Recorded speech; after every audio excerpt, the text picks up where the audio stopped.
사도 베드로가 이 서신을 쓴 목적은 핍박을 받고 있거나 흩어진 성도들이 예수 그리스도의 고난을 생각하면서 담대한 믿음과 소망을 갖도록 하기 위함이었습니다. 그래서 베드로전서 1장에서는 우리들이 이미 받은 구원의 아름다움과 그 의미가 무엇인지와 받은 복에 대하여 설명하고, 이어서 2장에서는 구원 얻은 우리들이 어떻게 살아야 하는지를 가르쳐 주고 있습니다. 오늘 본문 말씀도 이 맥락 안에서 주어진 거죠. 우리 구원받은 우리들이 이제 어떻게 살아가야 할 것인가 라고 하는 것에 대한 답일 수도 있습니다. 예수 그리스도를 믿고 구원받은 사람 중에는 지위가 높은 사람도 있고요, 좀 그렇지 못한 사람도 있고, 남에게 고용된 사람도 있고, 많이 가진 자도 있고 적게 가진 자도 있을 수 있습니다. 혹은 오늘 본문에서 이 본문의 상황 속에서 보는 것처럼 노예가 있을 수도 있지요. 그들 모두 예수 안에 한 형제가 됩니다. 그들이 까다로운 상전을 섬기고 그에게 복종하기 힘들어하는 모습을 보면서 사도는 베드로 사도죠. 우리가 그리스도를 믿고 하나님을 믿는 자녀가 되었으니 힘들고 어려울 때마다 그리스도 예수의 고난을 생각하며 이겨내자라고 하는 그런 권면을 하고 있는 것입니다. 여기서 사도는요, 인생에 대하여, 우리의 형편에 대하여 두 가지 상태로 대조하여 설명을 하고 있는 것을 봅니다. 먼저 보게 되어지는 것은 우리의 옛 상태입니다. 25절 상반절에 있는 것처럼 너희가 전에는 양과 같이 길을 잃었더니 라고 기록하고 있는데요, 이것이 베드로의 편지를 받은 이들과 지금을 살아가는 우리들의 옛 상태입니다. 옛날의 모습이라는 거죠. 수많은 짐승들이 있지만 특별히 주님은 우리를 양에 비유하여 말씀하셨습니다. 양은 하나님께서 창조하신 피조물 가운데 인간을 가장 의존하는 짐승 중에 하나일 거라고 생각이 들어요. 인간에 의해서 돌봄을 받고 인간에 의해 잘 양육되고 사랑받는 가운데 성장해 가는 것, 지독한 근시 안에 자기를 보호할 만한 어떤 무기도 없고요, 누군가의 보호를 받아야 하고 무엇인가에 의지해야만 하는 그러한 존재로 양이 소개되는 것을 봅니다. 이렇게 하나님은 우리를 양에 비유하여 말씀하셨습니다. 그래서 이 구절은 양이 사람을 의존하며 사는 것처럼 양에 비유된 우리 인생이 하나님을 의존하며 살아야 한다라고 하는 의미를 담고 있다고도 볼 수 있는 거죠.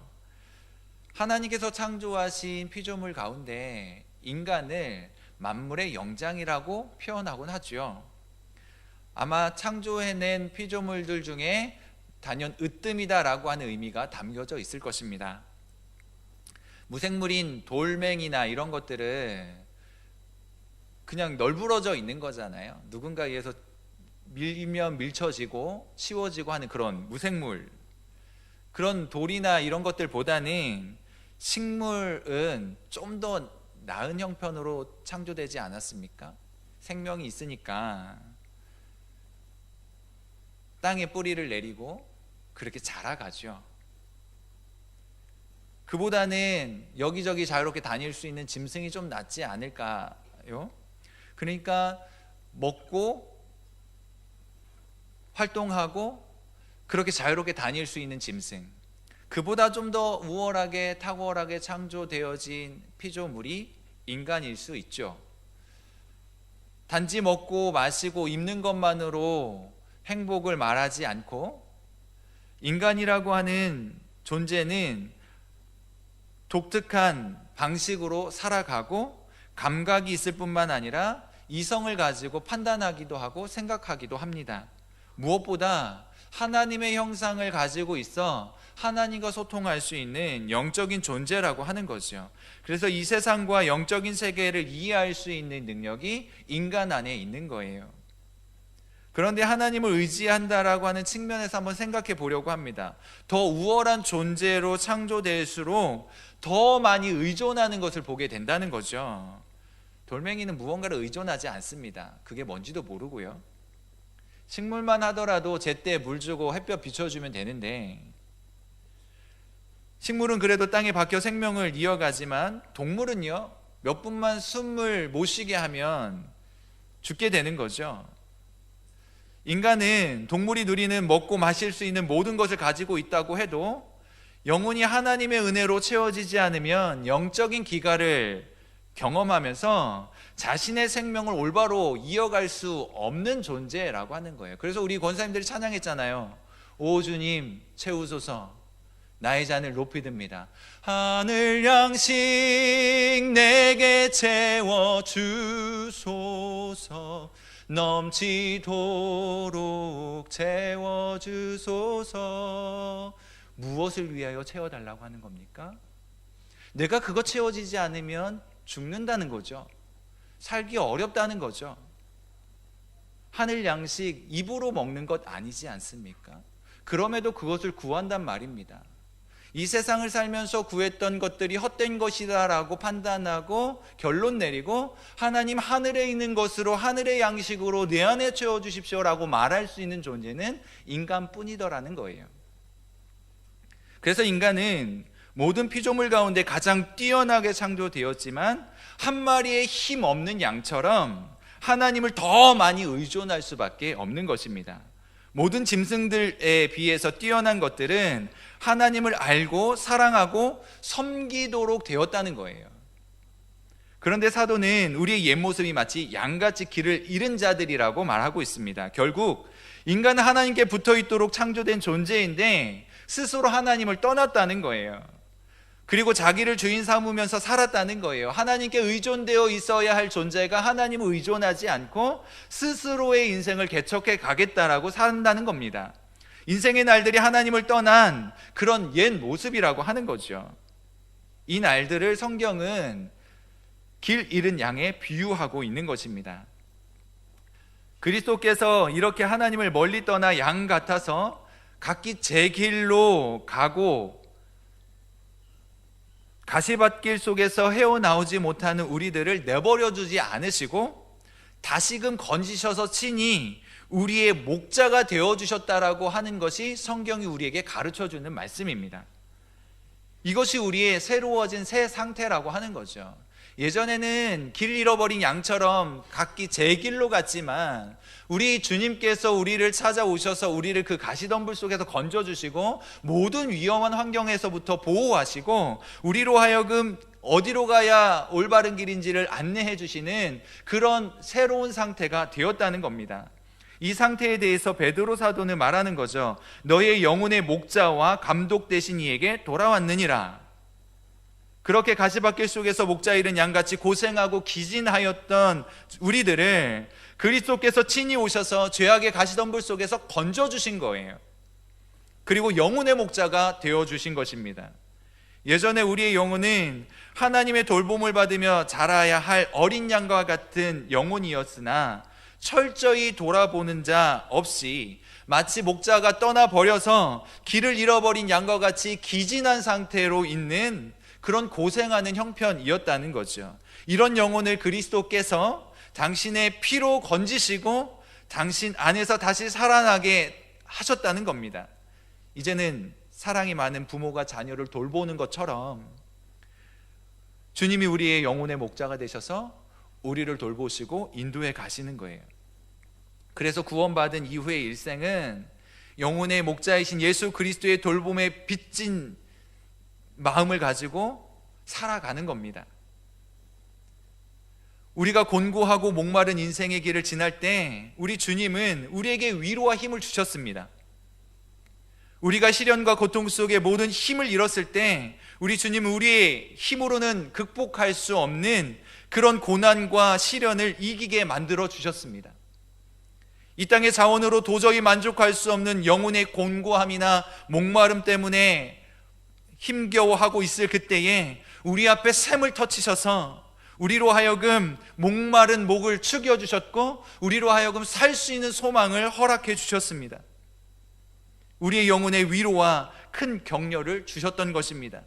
더구나 죄를 이기며 살 수 있는 능력을 주셨고 진리를 위하여 외로워도 고독하지 않을 수 있는 그런 힘을 우리에게 주셨단 말입니다. 세상에서 믿음을 지키고 살아간다고 하는 것이 때로는 외로운 싸움일 수 있습니다. 그럼에도 불구하고 우리는 결코 외롭지 않다라고 말하는 사람이 되었지요. 우리 하나님께서 그렇게 고백할 수 있는 힘을 주셨다는 것입니다. 혼자 있어도 혼자 있는 것 같지 않고 외로워도 고독하지 않으며 괴로워도 괴로운 인생으로 끝나지 않을 수 있는 하나님 안에서 소망을 가진 인생으로 세워주셨다는 것입니다. 그 힘을 주셨다는 거예요. 우리가 힘겨울 때면 여전히 우리를 먼저 찾아오시는 주님이셨습니다. 이 모든 것들을 하나님의 말씀과 성령의 은혜를 통해서 우리에게 부어주신 것입니다. 먼저 찾아오셔서 목자의 심정으로 길 잃어버린 양떼와 같은 우리에게 손 내밀어 잡아주시는 거예요. 주님을 믿고 살아온 과거를 한번 돌아보십시오. 주님이 우리에게 주시지 않은 것이 무엇입니까?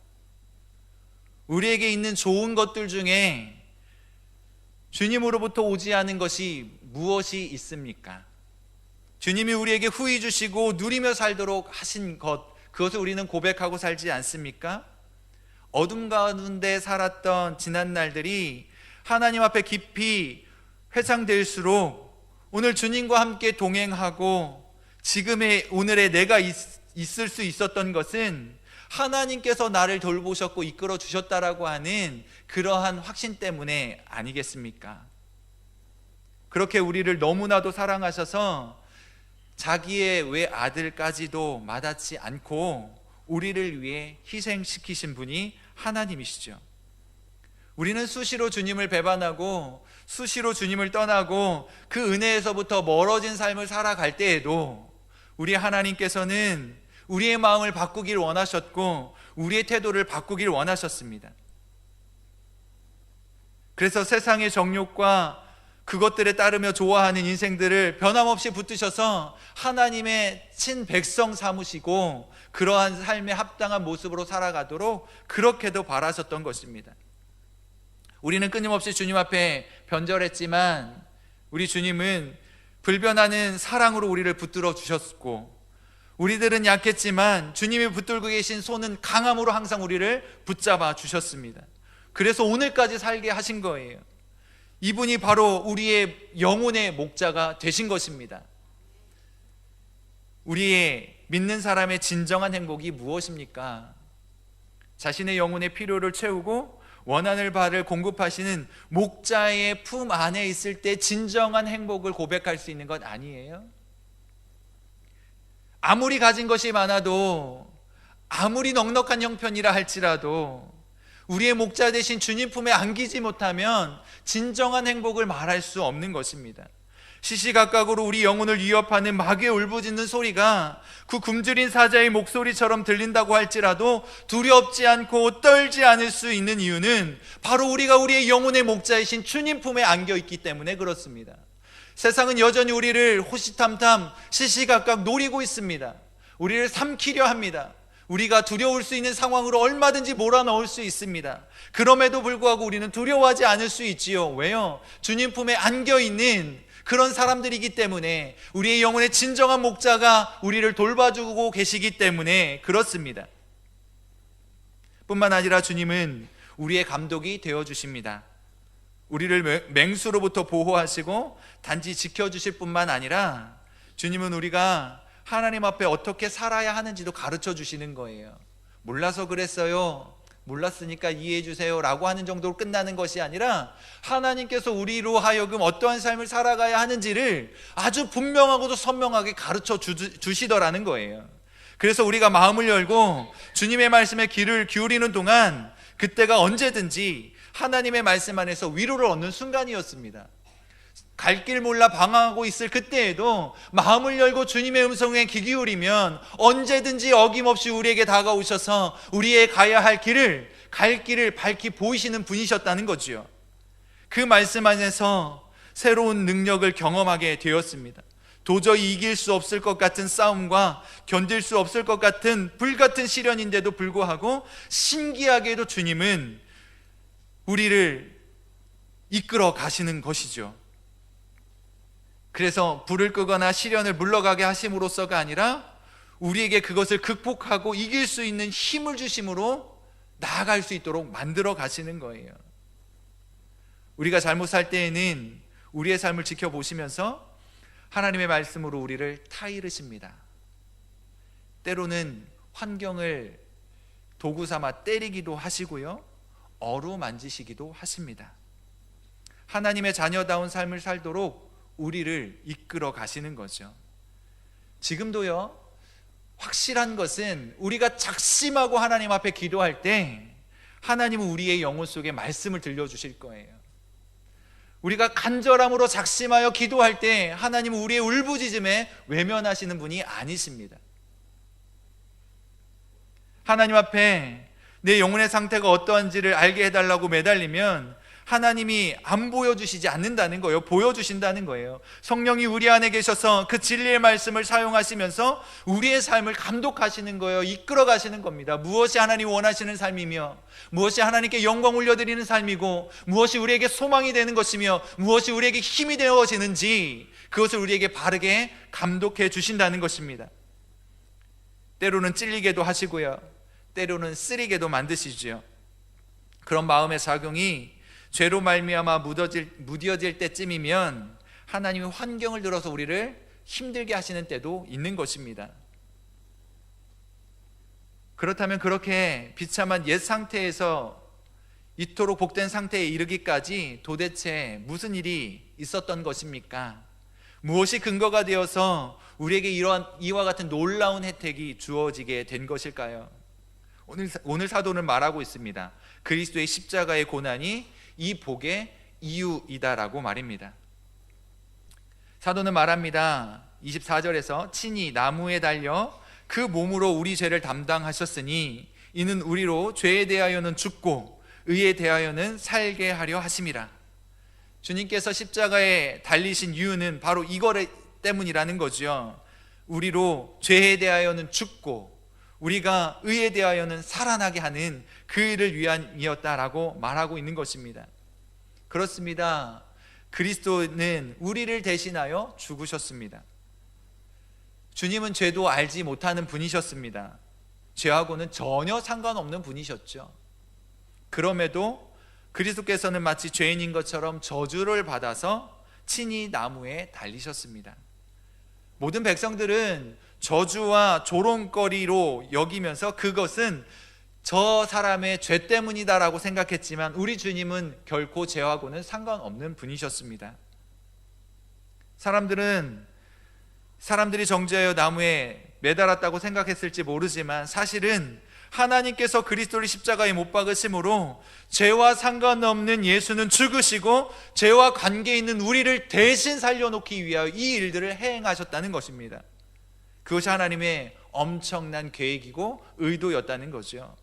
그리스도를 사랑하지 않으셨기 때문에 그렇게 나무에 달려 죽게 만드신 것이 아닙니다. 하나님의 한 분뿐인 외아들이거든요.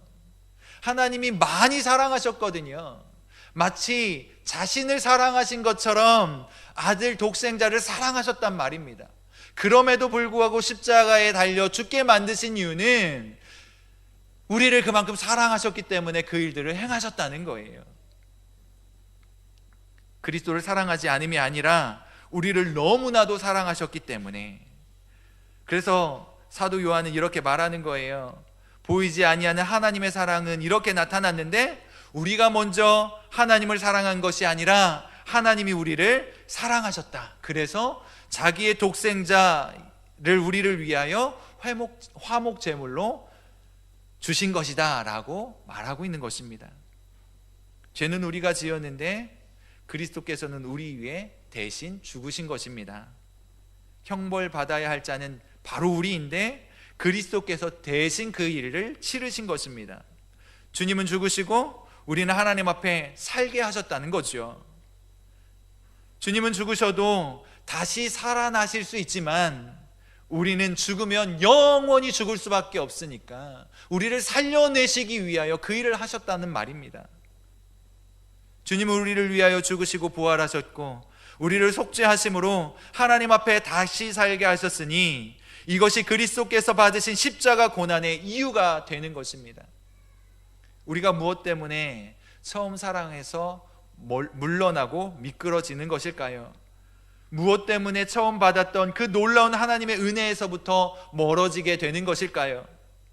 바로 그리스도께서 우리를 위하여 십자가를 지시고 고난당하신 것을 잊어버리기 때문입니다. 이 십자가의 은혜가 내 안에서 선명하게 기억되는 동안엔 우리는 하나님의 은혜로부터 멀어질 수가 없습니다. 나와 같은 죄인을, 나와 같은 인생을 이렇게 구원하여 주셨구나라고 하는 그 십자가의 은혜가 여전히 생생하게 살아있는 동안 하나님을 등진 채, 하나님을 배반한 채 살아갈 수 없다는 것입니다. 그러니 날마다 우리 속에 이 십자가의 은혜가 생생히 살아서 역사되도록 하는 삶을 살아가야 합니다. 그리스도께서 우리를 위해 대신 죽으신 거룩한 십자가의 고난의 의미에 우리의 마음이 묶여야 된다는 거죠. 거기에 매여야 한다는 것입니다. 왜 잊어버립니까? 우리가 다시 옛날 삶을 사랑하고 돌아가려고 했던 것이 아닐까요? 주님 사랑에 매여 있을 때는 세상과 나는 간 곳 없고 오직 구속한 주만 보이도다 라고 고백을 하였었는데, 세상을 사랑하고 세상의 것에 마음을 빼앗기면서 그 하나님에 대한 은혜와 사랑을 잊어버린 것은 아닙니까? 주님을 사랑하는 마음이 사라지고 우리의 마음이 십자가 사랑에 대하여 싸늘하게 식어질 때 우리는 그렇게 기뻐하던 하나님의 말씀을 따르는 삶이 버겁다라고, 힘겹다라고 느껴지게 되었고, 매일 우리의 마음속에, 우리의 머릿속에 채우던 진리의 빛이 부담스러워지기 시작하는 것입니다. 주님을 사랑하고 순종하며 살아가던 사람들에게 진리의 빛은 어떻게 살아야 할 것을 말해주기 때문에 기쁨이 됩니다. 아, 그렇지, 내가 하나님의 말씀대로 이렇게 살아야지, 그래야 하나님이 원하시는 그 본분을 따르는 삶이지, 그러면서 기뻐하지만은 하나님을 등지고 살려고 하는 사람들에게는 이 진리는 매우 부담스러운 것이 됩니다. 진리를 사랑할 수 없는 거죠. 우리가 이 은혜에서부터 물러나고 뒤로 미끄러질 때를 회상하게 될 때 제일 먼저 우리 마음속에 어린아이처럼 늘 흐르던 십자가 사랑의 눈물이 사라지지 않았는지 한번 생각해 보십시오. 머릿속에는 수많은 지식의 개념들이 있을지 모르지만 우리의 마음속에 예수님이 계시냐는 거예요. 머리에는 지식이 있습니다. 예수 믿어야 천국에 간다라고 하는 날 위해 어떤 일을 행하셨는지 머릿속에는 차곡차곡 잘 정리가 되어 있어요. 그런데 그 정리되어 있는 지식이 우리 마음속에 여전히 살아있느냐는 겁니다. 예수 그리스도를 가슴에 모신 채 예수님이 나의 인생을 이끌어 가시는, 그렇게 참으로 감화되어진 인생을 살고 있느냐는 것입니다. 오늘 하루를 살아도 예수 그리스도가 생각나고 예수 그리스도에 의해서 주도되어지는 삶을 살아가고 있느냐는 것입니다. 그러지 않을 때 우리는 하나님의 은혜로부터 멀어질 수밖에 없습니다. 그리스도께서 대신 우리를 위해 죽으심으로 우리를 양과 같이 길을 잃었던 우리들을 건져주셔서 목자의 품에 돌아오게 하셨다라고 하는 사실 잊지 마시길 바랍니다. 그러면 왜 그리스도의 십자가의 고난의 목적을 우리에게 이루어 가시는 것일까? 다시 말하면 십자가 고난의 목적은 무엇일까? 라고 하는 겁니다. 십자가 고난의 목적은 속죄 안에 있지만 구체적으로는 그 이유가 무엇인지 한번 생각해 보길 원합니다. 오늘 사도는 이 고난의 이유를 말하고 있는데요, 그리스도께서 우리 위해 죽으신 속죄가 그 고난의 목적이었지만 이것은 구체적으로 우리에게 본을 끼치기 위함이었다라고 가르쳐 줍니다. 오늘 21절 하반절에 이렇게 기록합니다. 너희를 위하여 고난을 받으사 너희에게 본을 끼쳐 그 자취를 따라오게 하려 하셨느니라. 우리 주님이 어떤 길을 걸으셨습니까? 성경은 말씀하고 있습니다. 22절과 23절입니다. 죄를 범치 아니하시고 그 입에 거짓도 없으시며 욕을 당하시되 맞대어 욕하지 아니하시고 고난을 당하시되 위협하지 아니하시고 오직 공의로 심판하시는 이에게 부탁하시며, 이것이 우리를 위해 죽으신 이유였던 것입니다. 이렇게 주님이 가신 삶을 우리로 하여금 본을 따라 살도록 그렇게 하셨다는 거지요. 사랑하는 여러분, 우리에게도 십자가가 있습니다. 주님은 주님의 십자가를 친히 지셨고 우리는 우리의 십자가를 지고 가는 것입니다. 이 십자가는 하나님이 우리의 인격과 성품, 삶과 태도, 예수님을 닮은 이런 것들에 해당하는 것이죠. 그런 것들을 통해서 하나님이 우리에게 짊어주신 십자가를 통해서 이와 같은 태도의 성숙함이 일어날 수 있도록 그렇게 사용하신다는 것입니다. 이 세상에서의 수많은 역경이나 시련이나 고난을 의미하고 있다라고 하는 거죠. 그런 역경이나 고난을 통해서 우리는 성숙할 수 있고요, 하나님이 원하시는 모습으로 살아갈 수 있고요, 그 자리로 나아갈 수 있게 되는 것입니다. 이것이 십자가라고 하는 거죠. 그것이 죄 없이 애매히 당하는 고통일 수도 있고 자기 연약함과 죄 때문에 다가오는 것일 수도 있습니다. 하나님은 이 모든 것들을 사용하셔서 우리로 하여금 주님을 닮은 삶을 살아가도록 만들어 가시는 거예요. 이 모든 상황과 환경들을 통해서 우리가 예수님을 닮은 삶을 살도록 만들어 가시는 것입니다.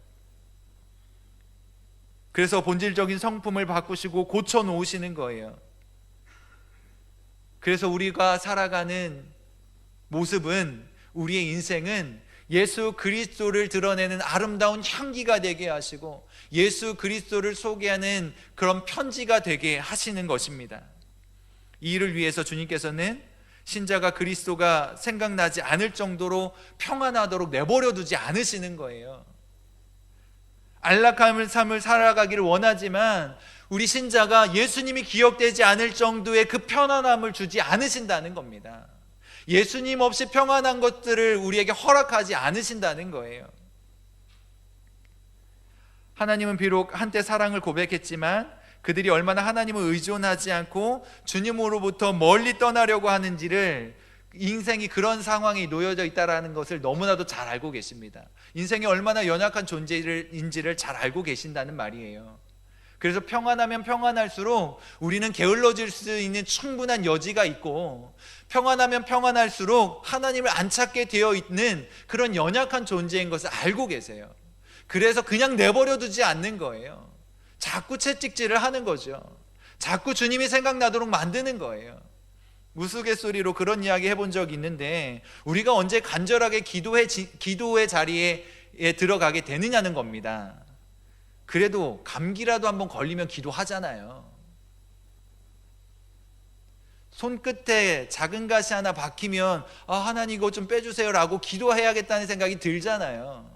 작은 아픔이라도 우리에게 있을 때 하나님에 대한 주목하는 태도는 더 선명해지더라는 거죠. 근데 평안하고 살만하고 먹고 살만할 때는 잘 생각이 안 나요. 그게 인생이라고 하는 겁니다. 하나님이 그 사실 너무나도 잘 아셔서 우리를 그렇게 인도해 가시는 거예요. 때로는 환경이나 상황들의 어려움을 가지고 우리를 채찍질하기도 하시고, 때로는 관계의 문제들로 우리를 힘겹게 만들기도 하시는 거예요. 궁극적으로 무엇을 원하시는 것입니까? 그 일들을 통해서 주님 닮은 성품의 사람으로 살아가도록 만들어 가시는 거죠. 주님의 본을 따르는 삶을 살도록 하시는 것입니다. 끊임없는 시련과 고난의 가시밭길을 지나게 하시고 고통과 죽음의 길을 통과하게 하시는 이유가 거기에 있다는 거죠. 더 큰 일들을 위하여 더 큰 능력을 주셔야 했지만 더 큰 고난도 주시지 않으면 주님이 주신 능력으로 얼마든지 교만해질 수 있는 그런 인생이 우리라고 하는 것을 너무나도 잘 알고 계셨기 때문에 큰 고난도 겸하여 주는 거란 말이죠. 많은 은혜를 주신 사람들, 많은 능력을 베풀어 주신 사람들, 그들에게 남들보다 더 험한 길을 걸어가게 하심으로 주님께로부터 멀어지지 않도록 주님이 주신 능력이나 은혜를 의지하기보다는 하나님을 의지하며 살아가도록. 하나님이 능력을 주셨습니까? 그 능력을 의지하는 것이 아니요, 하나님이 재물을 주셨습니까? 재물을 의지하는 것이 아니고, 하나님이 건강을 주셨습니까? 건강을 의지하는 것이 아니라 그것을 허락하신 하나님을 의지하며 살아가도록, 그 하나님께 의지하여 살아가도록 그 일들을 만들어 가신다는 거지요. 그들에게 고난이 오고 시련이 닥쳐 힘이 들 때마다 주님은 그들에게 하나님을 바라보도록 명령하고 계시는 것입니다. 내가 준 그 무언가가 아니라 그것들을 통하여 나를 볼 수 있기를 원한다. 내가 주어진 이 부스러기 같은 것이 아니라 이것을 준 바로 나를 주목하길 원한다. 그것이 하나님의 마음인 것입니다. 그렇게 믿음의 눈으로 예수님을 볼 때 자기에게 매어진 십자가가 너무 크다고 원망할 사람은 한 사람도 없을 것입니다. 왜냐하면 주님이 십자가에 못 박히심은 바로 우리의 죄 때문이기 그렇습니다. 그들이 바라보는 그 언덕에는 주님이 친히 십자가에 달려 계셨고, 그 주님이 받으시는 고난의 깊이와 넓이는 내가 당하고 있는, 우리가 당하고 있는 것과는 비교할 수조차 없이 무한하게 큰 것이기 때문에 그렇습니다.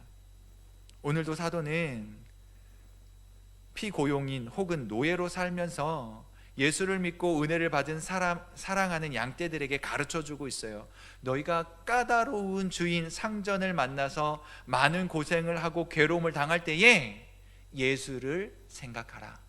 너희가 만나는 수많은 역경과 고단한 이 인생살이 속에 힘겹게 느껴질 때 예수를 생각하라. 그분이 바로 너희를 위하여 고난을 당하시고 기꺼이 죽으신 것은 너희를 구원하실 뿐만 아니라 또한 친히 본을 끼쳐 너희도 그 발자취를 따라오게 하기 위함이었다라고 가르쳐주고 있는 것입니다. 그리고 나서 사도가 말하고 있는 것은, 이는 우리로 죄에 대하여 죽고 의에 대하여 살게 하려 하심이라. 죽은 자는 말도 없고 반응도 없습니다. 산 자는 가만히 있을 수 없고 자신을 향한 작용에 반응을 하지 않을 수 없죠. 살아있는 사람은 움직이게 되어 있습니다. 살아있는 사람은 말하게 되어 있어요. 죽어 있으면 움직일 수 없고 말하지 못합니다. 그래서 이 구절은 죄가 우리를 유혹하고 자극할지라도 그 죄에 대하여는 죽고, 죄에 대하여 반응하지 말고, 죄에 대하여 움직이지 말고, 죄에 대하여는 꼼짝하지 말고 의에 대하여는 살아. 말도 하고 움직이기도 하는데 의에 대하여는 그렇게 하라는 거죠. 그렇게 살아서 하나님의 뜻대로 사는 일에 생명력을 발휘하라는 거예요. 하나님이 원하시고 기뻐하시는 그 일에 우리의 생명을 들여 그렇게 살아있는 존재로 일하라고 하는 말씀인 것입니다. 제가 우리 가운데 역사할 때마다 그리스도 예수가 십자가의 죽으심이 바로 내 안에 이 죄 때문이라고 하는 사실을 깨닫게 되잖아요. 그래서 스펄전 목사님은 이렇게 고백하였습니다. 우리가 어떻게 우리 주 예수 그리스도를 욕하고 침뱉는 이 세상과 입맞춤할 수 있겠으며, 그를 때리고 모욕한 이 세상의 손과 악수할 수 있겠습니까? 그리스도의 고난을 우리 자신 속에 실제화하면서 그리스도의 십자가의 죽으심의 현재적인 체험 속에서 살 때 우리는 우리의 죄된 마음을 버리고 주님께로 가까이 가고 싶은 마음이 충만해지는 거예요. 우리가 이 모습으로 존재하는 것 때문에 하나님께 죄송한 마음이 드는 거고요, 그리고 그 놀라운 은혜에도 불구하고 더 주님을 닮지 못한 것 때문에 슬퍼하게 되는 거예요. 여러분이 교회에 나와서 하나님 앞에 처음 기도하려고 할 때 제일 먼저 드는 생각이 무엇입니까? 잘못 살아온 것들 회개하고, 실수하고 실패하였던 것들 하나님 긍휼히 여겨달라고 하는 그런 바람들이 생겨나시잖아요. 은혜가 없어서 그런 것들이 생겨나고 죄가 생각나고 그러는 것입니까? 오히려 은혜가 있기 때문에 죄가 생각나는 거예요. 오히려 은혜가 충만하기 때문에 아주 사소한 죄의 문제도 생각이 나는 거예요. 그래서 은혜가 깊으면 깊을수록 거기에서는 죄가 드러나게 되어 있습니다. 은혜를 많이 받으면 받을수록 거기에서는 죄가 드러나게끔 되어 있는 것입니다. 바로 여기서 남을 나보다 낮게 여기는 사랑이 싹트게 되는 거죠. 극악한 악인이나 죄인에게도 복수를 꿈꾸지 않고 주님의 본을 따라서 자신을 향하여 침뱉으며 모욕하고 멸시하는 그 많은 무리들을 향하여서도 한마디도 하지 않으시고 맞대지 않으신 것처럼 우리도 역시 그 본을 따라서 나에게 어떤 해를 입혔든지 어떤 형편으로 나를 어렵게 했든지 간에 그것과 상관없이 하나님의 사랑으로 복수를 꿈꾸지 않으며 갈 수 있는 힘을 얻어지게 되는 거예요. 사랑하는 성도 여러분, 우리는 그리스도께서 하신 것처럼 오직 공의로우시고 심판하시는 아버지께 영혼까지 의탁했던 것을 본받아서 주님을 향한 절대 의존의 믿음을 가지고 살아가야 합니다. 하나님을 절대로 의존하는 믿음을 가지고 살아가야 합니다. 그렇게 우리가 그리스도와 함께 충분히 죽을 때 그리스도와 함께 살아나는 새 사람을 보게 되는 것입니다. 날마다 주님을 만나 신령한 말씀을 배우는 우리의 영혼을 보게 되는 거지요. 하나님의 은혜를 먹고 또 먹으면서 날마다 새로워지는 우리의 영혼을 보게 되는 것입니다. 사랑하는 성도 여러분, 우리가 몸담고 함께 신앙생활하는 이곳 길신교회가 하나님의 말씀이 선포될 때 그 말씀을 받고 하나님의 능력으로 회복되어지고 하나님의 새로운 새 생명의 역사들이 일어나는, 그래서 하나님의 말씀하신 바를 따라 주님의 본을 따라가는 그런 성도들로 가득 채워지는 일들이 일어날 수 있기를 바랍니다. 어떻게 교회가 생명력이 있는 교회로 세워질 수 있습니까? 허공 속에 교회가 세워지는 게 아니잖아요. 우리는 천상의 교회에 몸담고 있는 자들이 아닙니다. 이 땅에 두 다리를 딛고 살아가는 이 땅의 교회를 섬기는 사람들이잖아요. 내가 교회와 등진 채 교회와 상관없이 살아가면 교회의 생명력은 요연한 막연한 기대에 불과합니다. 우리 성도 한 사람 한 사람이 깨어나야 할 것이고, 성도 한 사람 한 사람이 예수의 생명을 가지고 살아가야 할 것이고, 세상 속에 살아있는 자, 죄에 대하여는 죽고 의에 대하여는 살아서 이 세상을 향하여 거침없이 나갈 때 그 성도들이 모여있는 교회가 생명력 있는 교회로 새롭게 살아나게 될 것입니다. 사랑하는 성도 여러분, 이를 위하여 생명을 거십시오. 여러분들의 가진 것들을 거십시오. 그리고 주님의 본을 따라 살아가십시오. 그러한 삶을 살아가는 자들 하나님께서 복된 길로 인도하실 것이고 하나님께서 그러한 인생들을 책임져 주실 것입니다. 누군가에 대하여 이와 같은 평가, 저런 평가, 이런 상황, 이런 형편들을 가지고 이렇게 저렇게 말을 만들어내는 것이 아니라 우리 주 예수 그리스도만이 살아 역사되어지고 예수 생명을 가지고 같은 꿈을 가지고 소망을 가지고 살아가고 그렇게 건강한 교회, 생명력 넘치는 교회로 세워가는 우리 모든 성도님들 되실 수 있기를 바랍니다. 그것이 우리 주님께서 나를 위하여 교회를 위하여 죽으신 이유였고 나를 살리신, 교회를 살리신 이유입니다. 시대적 사명과 소명을 감당하는 교회와 성도님들 되실 수 있기를 간절히 바랍니다. 기도하겠습니다. 살아계신